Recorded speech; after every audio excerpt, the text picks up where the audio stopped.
जीवन का पाहुणा शेण मेन फेकिले आणि डोराची घाण आवर देजो उगा पटकची. हा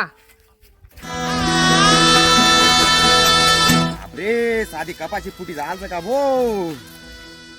जीवन जीवन बहिणांनीच माणूस एक बी काम करू ना दिलं ना मला.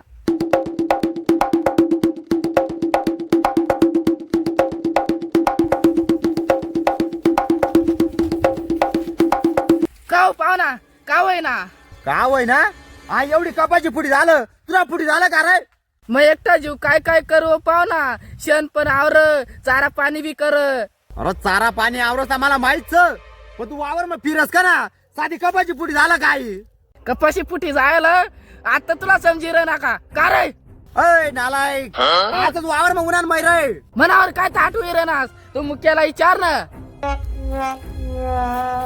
काय मुक्याला विचारस त्यानी भाषा मला अजिबात समजा ना.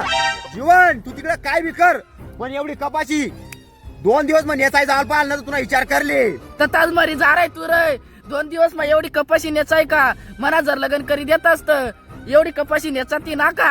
आता तुला म्हणणार कायच एवढी कपाशी नेसासाठी तुला लग्न कर देऊ का मग. हा मला लग्न करी दे. 2 दिवस नी काय बात करस एकच दिवस म्हणायची काढसू. काय तू ना लग्न करी दिना तर तू 1 दिवस मग एवढी कपाशी नेची काढशी आणि जर ना लग्न करी दिना तर आईच कपाशी तू 8 दिवस लावशी का रे.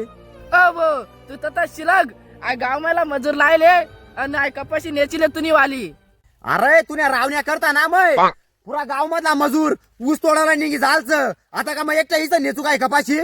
तू एकटा नेसलं तर तथा मरी जा. मग एक कपाशी ना बोन सुद्धा काढाव ना.